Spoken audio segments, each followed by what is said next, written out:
Hola mis queridos alumnos, mis queridos estudiantes. Aquí estamos nuevamente continuando con el video de Introducción a la Filosofía, Filosofía en Enfermería e Introducción a la Filosofía y Ética Profesional de la carrera también de la licenciatura en Enfermería. Bien. Ya saben que mi nombre es Marcela Macías y esta clase es continuación de la unidad 3 de este año 2020 en el que estamos estamos llevando a cabo esta forma de poder ayudarlos en el proceso de aprendizaje. Así que bueno, ¿qué tenemos que hacer? Lo de siempre.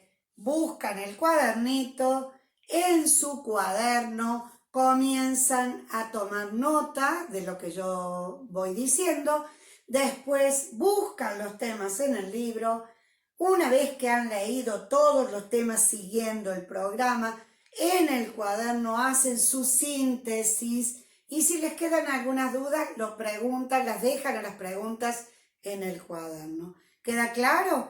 Por favor, ese tema no lo descuiden, porque ahora vamos a ver cómo sigue esta cuestión de la virtualidad o no de las clases y el documento que a mí me va a servir para saber que ustedes hicieron todo este camino, siguieron todo este proceso, es el cuaderno de ustedes.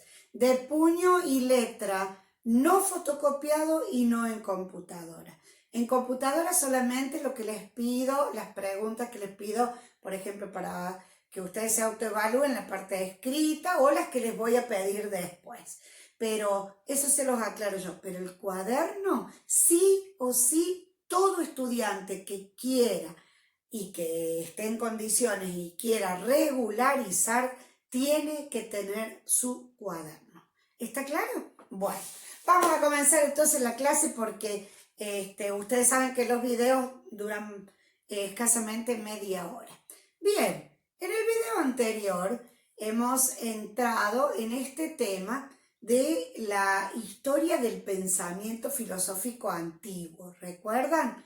Y hemos estado hablando de que la cuna de la filosofía occidental, que es Occidente, es donde nosotros, a lo que nosotros construimos y a donde nosotros pertenecemos. Este lugar, la Grecia antigua, ubicándonos en el tiempo y en el espacio, ha sido llamada entonces la cuna de nuestra filosofía. Ya lo expliqué en el video anterior porque lo que sí quiero volver a ubicarnos en que si miramos la antigüedad, vamos a ver que hablando ya de filosofía, ¿no?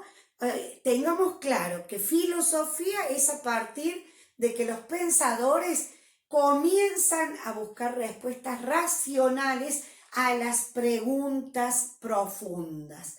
Entonces podemos decir, esto por favor ténganlo claro. Preguntas filosóficas, ¿desde cuándo existen? Desde que el hombre existe y tiene la facultad de razonar. Preguntas, siempre, si hay un ser humano sobre la tierra, debió haber habido preguntas filosóficas, o sea, preguntas profundas. Pero respuestas filosóficas no hubo siempre. Y ahí es a donde decimos, la respuesta filosófica va a comenzar y nosotros ubicamos los primeros pensadores en la Grecia antigua. Otra cuestión, habíamos visto que a la filosofía griega antigua la dividimos por etapas. La etapa más antigua, la primera, le llamamos periodo cosmológico. Al segundo periodo antropológico y el tercero periodo sistemático. Ya vimos por qué periodo cosmológico y ya vemos cuál era el centro de su atención, de la atención de estos pensadores, que era la búsqueda del comienzo de todo lo que existe. Y ese comienzo le llamaban arqué, arche o arjé. Lo van a encontrar de distintas maneras en los distintos textos. Bien, en este periodo hemos visto que casi todos ellos buscaban una respuesta racional y la relacionaban con lo físico. Por eso es que se los llama también los pensadores físicos. Bien, nos faltó en el videito anterior, hablo rápido porque son temas muy puntuales pero largos. Nos faltó que ustedes tenían que estudiarlo por su cuenta para que yo ahora simplemente haga un breve comentario.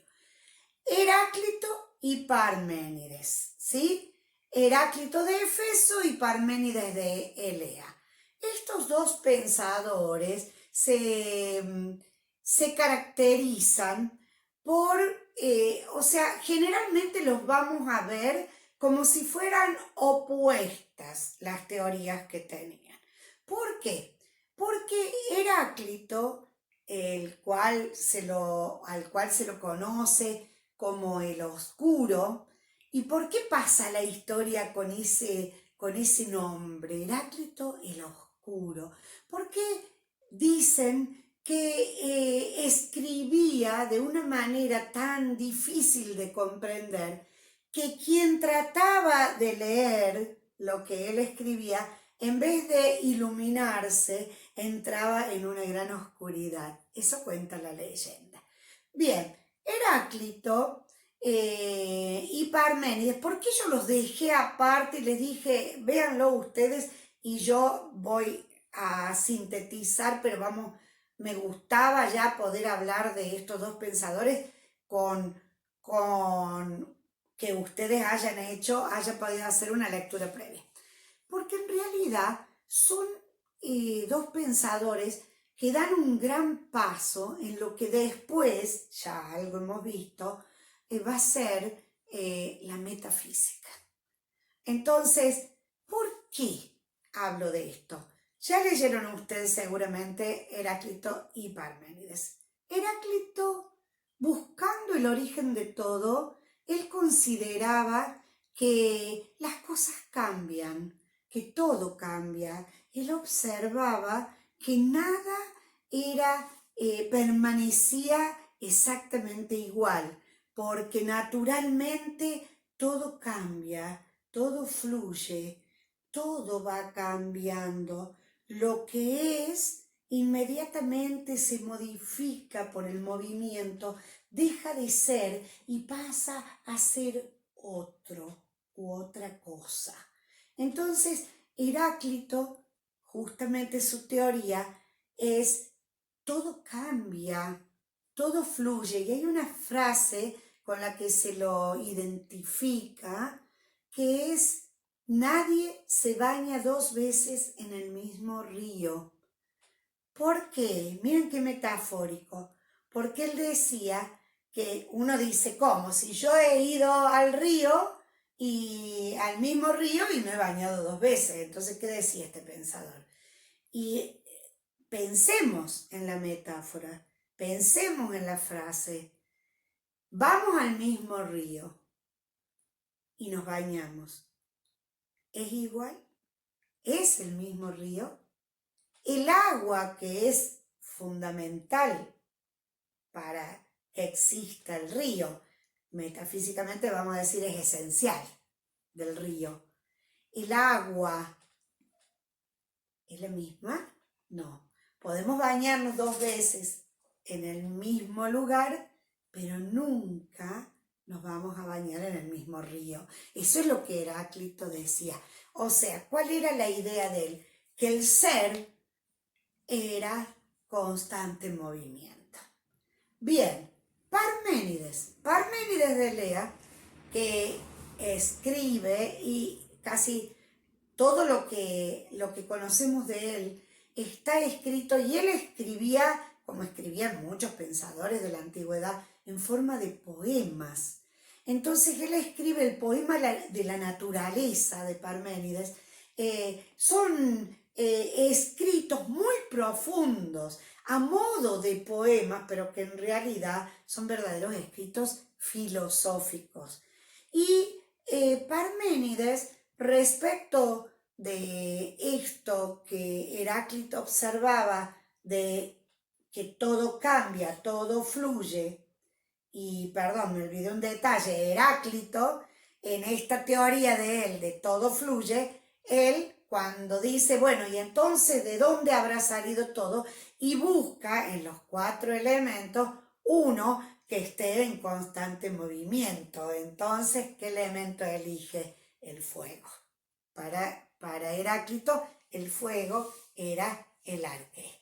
Bien, Parménides, mirando el movimiento, llega a una conclusión, pero genial, que es, yo puedo observar el movimiento, pero de cada ser, mientras está haciendo, cambia algo, pero mientras el ser está haciendo, hay algo que lo mantiene siendo.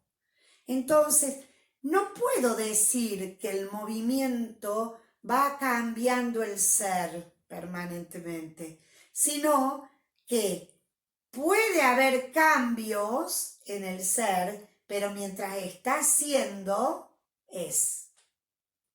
Entonces, la frase con la que se lo conoce a este genio de la antigüedad es: el ser es y el no ser no es.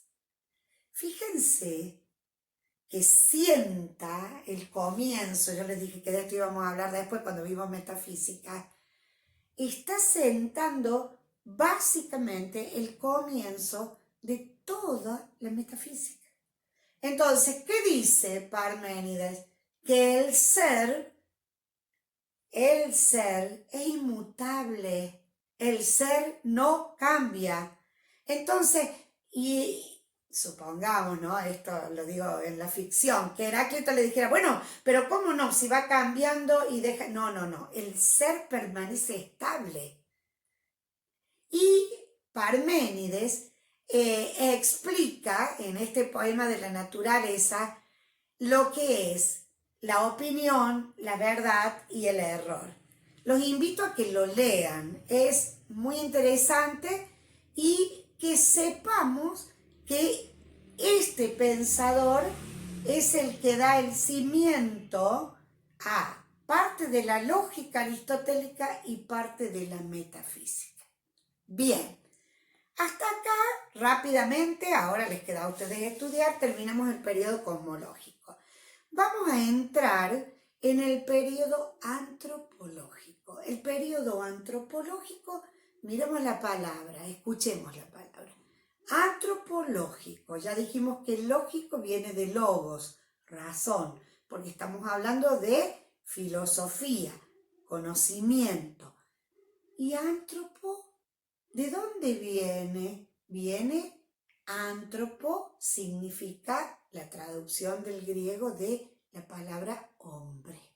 Entonces, ¿por qué antropológico? Porque en este periodo ya el pensador ya se fija en el hombre.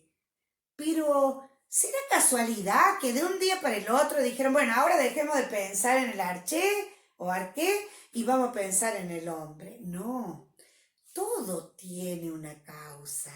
Y si pudiéramos rever un poquito de historia, ustedes se van a dar cuenta que en Grecia había 2 ciudades que de alguna manera competían entre sí. Y esto lo han estudiado ustedes en historia. Y yo muy en resumidas cuentas les digo, era Atenas y Esparta. La ciudad de Atenas era a donde los habitantes tenían como ideal de ser humano al hombre pensante. La ciudad de Esparta tenía como ideal el hombre fuerte, el hombre atlético. Entonces, en Atenas se cultivaban el conocimiento. En Esparta se cultivaba la guerra, se cultivaba el arte del deporte, se cultivaban las danzas. Ojo, no digo que en Atenas no haya habido danza, de hecho que sí lo había, pero el centro de la idea de hombre ateniense era el pensador.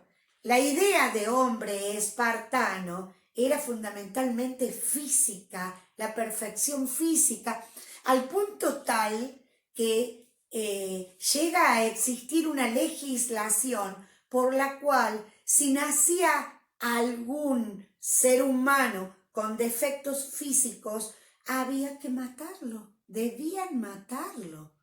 Entonces debían dejarlo morir en realidad, porque lo tenían que tirar desde un monte. Entonces, tenemos estas dos ciudades. En la ciudad, en Atenas, a medida que fueron evolucionando los atenienses, podemos decir que el foco de la filosofía se centra en Atenas. Pero, ¿por qué pasa esto? Por esta cuestión que se va dando naturalmente. Van pasando por distintos periodos de distintos gobiernos, distintos periodos históricos, y llegamos a un siglo, miren cómo será de importante este gobernante que ustedes seguramente lo recuerdan o lo pueden investigar. El siglo de oro de Pericles. Pericles, ¿les suena? Bien, Pericles era un gobernante. Ahora, ¿cómo habrá sido de importante su gobierno, que se le llama el siglo de oro? ¿A dónde quiero llegar? Atenas, que eran tan pensantes, que eran mucho más desprendidos del tema de físico o el tema bélico, cultiva esta cuestión intelectual. Y llega a una madurez su sociedad que llegan a tener democracia. Escuchen esto, democracia, gobierno de todos.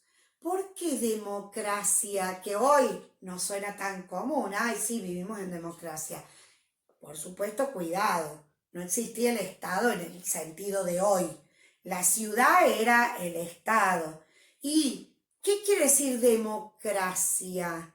Quería decir que todos podían, los que estaban autorizados por supuesto, formar parte de la opinión para llevar la idea a lo político. Miren las palabras, político viene de polis, la ciudad-estado griega se llamó polis, a eso le llamaban polis, la ciudad organizada. Entonces, ahora ubicándonos muy groseramente en la historia, veamos por qué entonces los filósofos enfocan su mente hacia el hombre, y porque el hombre y la sociedad pasa a ser el centro de atención.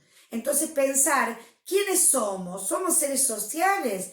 ¿Qué somos? ¿Cuál es el fin de la existencia del hombre? Comienzan a hacer las preguntas filosóficas. Entonces decimos que entramos en un periodo en donde el centro del pensamiento es el hombre. ¿Qué pasa en Atenas? En Atenas, fundamentalmente, los jóvenes querían participar de esta posibilidad de compartir los momentos de la democracia, que les cuento cómo se hacía, o sea, las propuestas, los oradores iban y hacían propuestas públicas, se paraban en especie de escenarios a donde se juntaban los grupos de personas para escucharlos y después finalmente tomar las decisiones, escuchándose. Algo parecido a lo que hoy podemos llamar las asambleas populares de hoy, ¿no? De nuestra época, por darles una idea, como para que en nuestra mente nos imaginemos. Entonces, los jóvenes deseaban, tenían la inquietud de la participación en la polis, por lo tanto, deseaban poder participar. ¿Qué necesitaría un joven para poder participar y ser escuchado por la gente, por el pueblo que lo escucharía?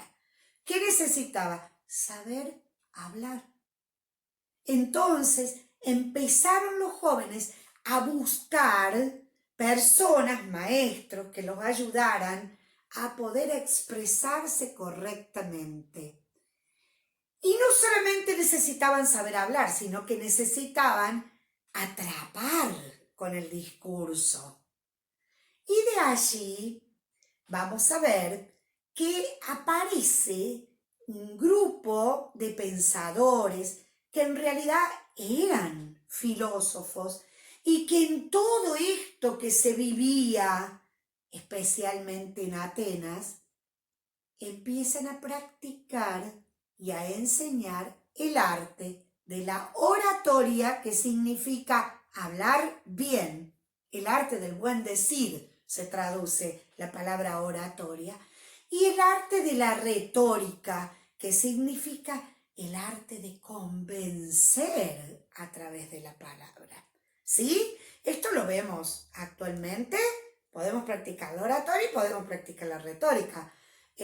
Por ejemplo, en los cursos de marketing, ustedes habrán escuchado cómo se puede hasta aprender. Se puede aprender, son verdaderas artes. Bien, entonces, estos pensadores de la época, grandes pensadores, grandes filósofos, empiezan a ser requeridos, ellos, por los jóvenes para que les enseñen ¿qué cosa? Y las grandes verdades, y les enseñen a hablar para poder ejercer o para poder llevar a cabo este tipo de poder llevar su opinión en las asambleas. Entonces comienzan a buscarlos. Cuando comienzan a buscarlos, comienza algo que, miren, nos ubiquemos, ¿no? En la época, siglo V antes de Cristo. Estos pensadores empiezan a ver que los jóvenes querían aprender de ellos y querían ser sus alumnos, y bueno, generalmente ellos eran pensadores que iban de ciudad en ciudad enseñando sus conocimientos, pero empezaron a cobrar para enseñar, empezaron a cobrar a quienes escuchaban sus discursos y aprendían lo que ellos sabían. Entonces se dice que este grupo de pensadores, que podríamos decir nacen como filósofos. ¿Qué sería un filósofo? Un buscador eterno de verdad, que sabe que no va a llegar nunca a la verdad total, pero que nunca se va a cansar de buscarla. Empiezan a cobrar y empiezan entonces a sentir la necesidad de que, si no sabían, que parezca que sabían. Y este grupo es llamado, o son llamados, sofistas. ¿Se acuerdan lo que quería decir filósofo? ¿Se acuerdan allá que hablamos de la anécdota de Pitágoras? Que dicen que fue el que primero dijo la palabra filósofo, amante del conocimiento, amor a la sabiduría, quiere decir filosofía. Estos filósofos, cuando eran tan requeridos y empezaron a competir entre ellos a ver quién cobraba mejor. ¿Y quién iba a cobrar mejor? El que le diera mejores respuestas a sus alumnos o sus discípulos. Acá me gusta hacer siempre una aclaración, la diferencia entre ser alumno y ser discípulo. El alumno respeta al maestro porque sabe que el maestro sabe más. El discípulo es un alumno, pero además comulga con los principios y la ideología de su maestro. Lo sigue. El discípulo es un seguidor de la idea del maestro. Entonces, ¿quiénes fueron los sofistas? Los sofistas fueron pensadores que empezaron a cobrar para poder enseñar lo que sabían. Y yo les pregunto a ustedes, si un sofista venía un joven y le hacía una pregunta de cualquier tipo, una pregunta filosófica, por ejemplo, ¿qué es la justicia? Y el sofista le decía, bueno, la justicia en realidad nunca vamos a poder llegar a abarcar la justicia, pero ¿qué haría el alumno? Se iba y buscaba otro que le diga qué es la justicia. Entonces los sofistas empezaron a tener que relativizar las respuestas, la verdad. Entonces fueron relativistas. ¿Por qué? Porque la única forma de poder dar respuestas concretas a lo filosófico era valiéndose de la respuesta. Bueno, para mí esto es tal cosa, para usted puede ser otra. Estos sofistas, en medio de la sofística, aparece un personaje que se lo tiene como, primero cuenta la historia como que parecía que se confundía entre los sofistas, pero que era diferente a los sofistas y que marca el comienzo de un camino de tres grandes genios de la filosofía. Aparece como un sofista más, pero no fue un sofista, sino un filósofo. Y yo me atrevo a decirles, fue el filósofo de la historia. Y este señor se llamó Sócrates. Bien, voy terminando entonces este videíto que también corresponde a la unidad 3 y vamos a seguir avanzando probablemente con 1 o 2 videos más de la unidad 3.